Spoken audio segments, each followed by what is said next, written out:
Vamos começar mais uma aula. Hoje é 28 de abril, quarta-feira. Já estamos no meio da nossa semaninha. Como sempre, vamos fazer o nosso cabeçalho. E hoje nossas atividades vão ser na páginas de matemática, da página 106 a 113, tá bom? Então, nós vamos começar lá na página 106. Hoje nós vamos falar dos números até 999. Meu Deus, muita coisa, será? Vamos ver? Vamos começar lá em cima, ó. Leia as questões no quadro de giz e o que Caio está dizendo. Então, aqui nós temos o probleminha 1. Está escrito assim, ó. Para escrever de 0 até 100, quantas vezes você escreverá o algoritmo 7? Opa! 2. Para escrever de 100 a 200, quantas vezes você escreverá o algoritmo 7? E o Caio responde: estas duas questões têm respostas iguais. Você concorda com o Caio? E por quê? Sim, a resposta do Caio está correta. Por quê? Porque do número 0 ao número 100, nós teremos o total de 100 números, nós teremos o total de uma centena. Esse intervalo de números será uma centena. E do número 100 ao número 200 também. Nós teremos um intervalo de 100 números. Então, de 0 até 100 eu vou ter 100 números e de 100 até 200 eu também vou ter 100 números. Então, portanto, o tanto de algarismo 7 que eu tiver de 0 a 100, eu vou ter o mesmo tanto de algarismo 7 de 100 a 200. E de 200 a 300? A mesma coisa. Por quê? Porque de 200 a 300 eu também terei uma centena, eu terei 100 números, ok? E assim por diante, tá? E aí nós vamos falar do número 100. Veja a seguir a representação do número 100 ou uma centena no ábaco e no quadro de valor. Então aqui, ó, neste ábaco representamos o número 100. Olha só. Opa. Estas contas representam as centenas. Então, aqui nós temos a unidade, não temos nenhuma continha para cá, nenhuma bolinha para cá. Nós temos a dezena, a casa da dezena, não tenho nenhuma bolinha na dezena. E eu tenho a casa da centena, e eu tenho uma centena. Ou seja, eu tenho o número 100, porque cada centena equivale a 100. Olha o sonzinho. É fácil da gente lembrar, ó. Centena, 100. Então, toda vez que eu escutar eu tenho uma centena, quantos que eu vou ter? 100 unidades, 100 números. Eu tenho uma centena de balas, eu tenho 100 balas. Eu tenho uma centena de copos, eu tenho 100 copos, tá? E aqui no quadro de valor lugar, nós temos 0 unidade, 0 dezenas e uma centena. É como se nós estivéssemos decompondo o número 100, tá? Por quê nós temos uma centena? Porque a hora que eu virei 10 dezenas, que é igual a 100, eu pus que virou 100, eu consegui virar uma centena, tá? Página 107, números até 999. Diversos objetos comercializados são embalados em grupo de 100, ou seja, as centenas. Palito é um exemplo de produto comercializado dessa forma. Observe nos quadros a seguir a quantidade de caixas, cada um com 100 palitos, e a quantidade de palitos representadas em cada quadro.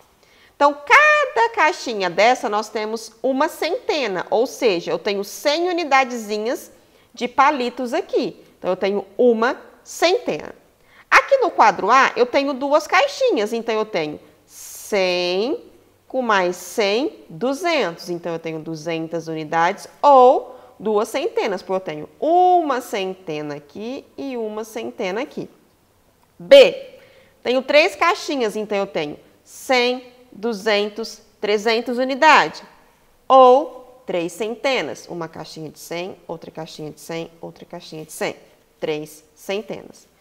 4, eu tenho 400 unidades. 100, 200, 300, 400. Ou 4 centenas. 100, 100, 100 e 100. E assim por diante. Aqui, 5 caixinhas. Então, eu tenho 100, 200, 300, 400, 500 unidades ou 5 centenas. 1, 2, 3, 4, 5 caixinhas de 100. E assim por diante os outros. As centenas indicadas nessa página são chamadas de centenas exatas. Por quê? 100, 200, 300, 400, 500, 600, 700, 800, 900. São centenas exatas, né? São números cheios, tá? Virou a página. As centenas exatas registradas na página anterior também pode ser escrito por extenso, igual a professora falou. 200, 300, 400, 500, 600, 700, 800, 900. Embaixo, observe a quantidade de palitos ilustradas a seguir. Então, aqui nós temos um montinho de 10, outro montinho de 10, outro montinho de 10 e 6 palitinhos soltos. Ó, 1, 2, 3, 4, 5, 6. Essa quantidade de palitos pode ser representada no ábaco e no quadro de valor lugar da seguinte maneira. Aqui, eu tenho uma centena, porque eu tenho uma caixinha cheia com 100. Se eu tenho 100, eu tenho uma centena. Eu tenho um montinho de 10, outro montinho de 10, outro montinho de 10, então eu tenho 3 dezenas, porque dezenas é igual a 10. Eu tenho uma dezena, 2 dezenas, 3 dezenas. Então, 3 bolinhas na casinha da dezena. E 6 unidades soltinhas, 6 bolinhas na unidade. Uma centena, 3 dezenas, 6 unidades. Fui lá para o quadro de valor. Uma centena, 3 dezenas, 6 unidades. Formamos o número 136. Tudo que nós fizemos aqui foi uma decomposição de números. Sempre que a professora fala, decomponha o número, 136. Então, eu tenho 100 mais 30 mais 6. Ou uma centena mais 3 dezenas e mais 6 unidades. Tá? Nós já vimos isso, né? 109. Sistema romano de numeração. Legal isso aqui, tá? Os símbolos romanos que aparecem nessa imagem foram criados há mais de 2000 anos para representar os números. Nesta torre construída na Rússia há cerca de 500 anos, há 4 relógios que utilizam a numeração romana. Além de serem encontrados em mostradores de relógio, os símbolos romanos enumeram capítulos de livros, fazem parte de nomes de diversos eventos e de algumas personalidades da nossa história. Então, aqui nós temos a Torre Spasskaya, eu acho que é isso que fala, lá em Moscou, na Rússia. Então, eles usam os números romanos para colocar no relógio. Utilizamos números romanos para identificação de capítulos, ou seja, livro do capítulo 2, livro do capítulo 3, olha os numerozinhos em romano aqui. Aqui, retrato de Dom Pedro II, imperador do Brasil. Então, usamos para colocar o nome de nossas personalidades, né, históricas. Rua nomeada em homenagem à personalidade religiosa, Rua Padre Pio VII. Opa, Rua Padre Pio XII, desculpa.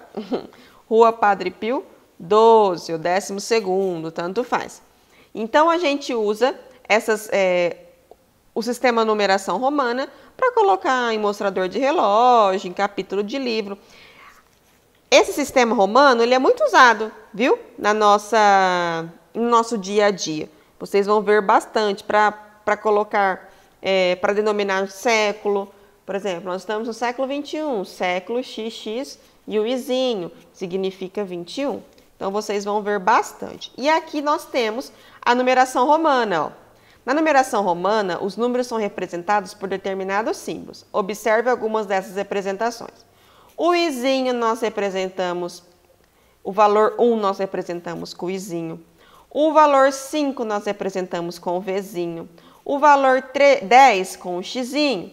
Para representar alguns números, os romanos utilizavam repetições desses símbolos. Por exemplo, então aqui, ó, 1 é um izinho, mas eu quero representar o 2, professor, e aí? Então eu vou colocar um izinho, outro izinho, que significa 2. Quero representar o 3. Um izinho e um izinho, para representar o 3. Quero representar o 20, professora. Como é que eu represento? Uai, 10 mais 10, ou seja, x, x. Então, 2x. Quero representar os 30. 10 mais 10 mais 10. Então, tenho x, x, x. Para representar outros números, os romanos utilizavam a combinação de mais de alguns símbolos. 4, 1 e o V. Por quê? O V é 5 menos 1, que é o izinho, que dá o número 4. 9, x é o 10 menos izinho, que é 1, que daria 9. E aqui nós temos todas as outras representações, tá? Agora aqui eu só vou explicar e vocês vão fazer, porque são atividades que vocês já estão acostumados a fazer. 1. Observe os ábacos e escreva com algarismo e por extenso os números representados em cada um deles. Então, aqui, por exemplo, ó, eu tenho 2 unidades, 6 dezenas e 1 centena. Então, eu formaria o número 162. E aqui embaixo vocês vão escrever por extenso 162. Ok? Mesma coisa vão fazer com os outros ábacos. Próximo. Vão colocar esses números aqui no quadro valor lugar. 6 dezenas e 4 unidades. Então, vou colocar o número 6 aqui na dezena e 4 aqui na unidade. Simples. 1 centena, 3 dezenas, 1 unidade. 1 na centena, 3 na dezenas e 1 na unidade. Certo? Observe o exemplo abaixo e em seguida compõe os números. Então, aqui eu tenho 3 dezenas, 4 centenas, 9 unidades. Então, 3 centenas é igual a 300, mais 4 dezenas, que é 40, mais 9 unidades, que é 9. Então, eu formei o número 349. Coloquei aqui. Vão fazer a mesma coisa, continuando essas atividades. Certo?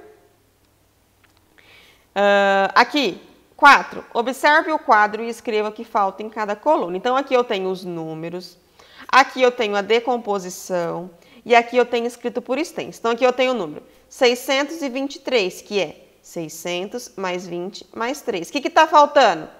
Escrever o número. Então, vocês vão escrever por extenso 623. Aqui eu tenho 380, tenho escrito por extenso 380, porém falta decomposição. Então, vocês vão completar 300 mais 80 mais 0, ou só 300 e mais 80. Certo? Escreva nos quadrinhos os números que faltam. 96 mais quanto que é para chegar no 100? 96, 97, 98, 99, 100. Então, 96 mais 4, eu consigo chegar no 100. E 95 mais quanto para chegar no 100? 95, 96, 97, 98, 99, 100. Então, vocês vão colocar mais 5 e assim por diante. 6. Complete os espaços vazios no termômetro a seguir e escreva na linha abaixo qual temperatura o termômetro está marcando. Então, aqui vocês vão completar, ó. 35, 36, 37, 38, 39, 40. Vão completar os numerozinhos que está faltando. E qual que é o número que o termômetro está marcando a febre aqui? Vamos escrever aqui embaixo. E aqui escreva os números abaixo usando os algarismos indo-arábicos, ou seja, os nossos algarismos. Número 1, 2, 3. O izinho, quanto que vale mesmo? Número 1. 2 izinhos, quanto que vale? 2. 3 izinhos, quanto que vale? 4. Ficou em dúvida? volta aqui nessa tabela que vocês vão conseguir fazer, tá bom? Qualquer dúvida, me procurem, me mande um WhatsApp. E, gente, façam atividades por dia e me manda foto, que eu preciso marcar dia a dia quem está fazendo as atividades, tá bom? Bom dia, fiquem com Deus.